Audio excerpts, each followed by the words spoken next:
Rolling Stone. Eagle. Jimi Hendrix, Frank. 3 words to describe rock and roll. College. Rebellion.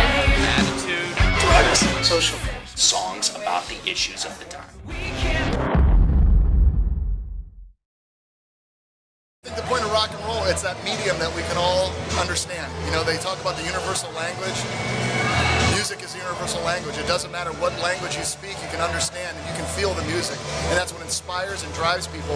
That's why 500,000 people come here to Cleveland, Ohio from around the world every year to embrace themselves and immerse themselves in this environment, because it not only thinks about where they were when they were young and they saw this music and what it did for them, but they also look about where the music's going to go. And at the end of the day, it's all about community, and rock and roll to me is the world's greatest community. Well, it's 1 for the money, 2 for the show, 3 to get ready. Now go, cat, go, but don't you step on my...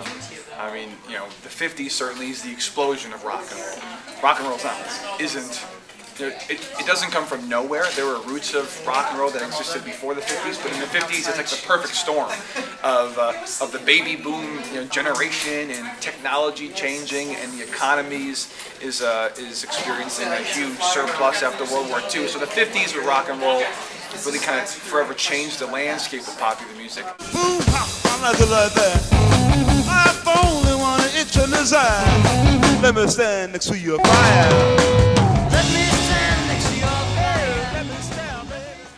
In the 60s, you started to see this sense of anybody could try to write.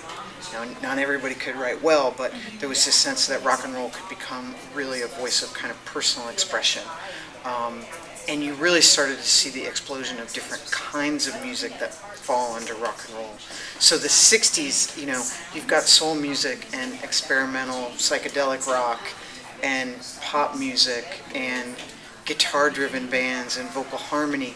All of that is kind of colliding into each other in a really creative way. So I think maybe those two periods are the most important. But, you know, maybe it's also the period that's most important is the one that you grew up in.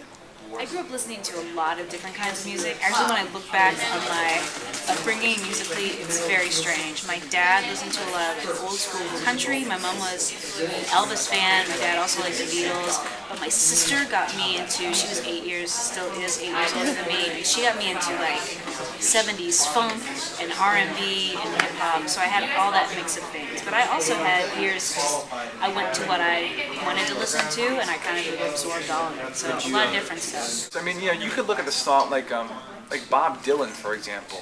He has songs like "Blowing in the Wind" or "The Times They Are A-Changin'." Those songs, if you look at them right now, you can interpret it to kind of as commentary on what's happening in the world today. Because Bob Dylan, you know, even though you knew back in the 60s, you knew it was a song about Vietnam or a song about civil rights, but he never said that. He didn't say things like segregation. He didn't say things like Vietnam. It was all about the listener's interpretation.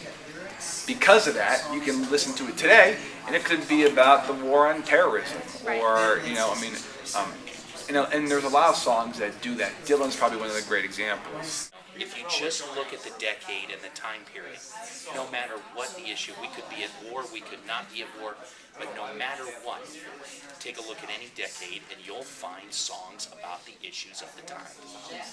And some of them are obviously a little more intense than others, but somebody's out there telling you about their experience. And, you know, it's a great way to be exposed to it, because part of listening to music is the joy of doing it. So, Rock and roll is a combination of blues, jazz, gospel, all the genres together to make it one unique sound, one powerful sound, or one emotional sound too, on top of that. And rock and roll is self-expression, it's freedom.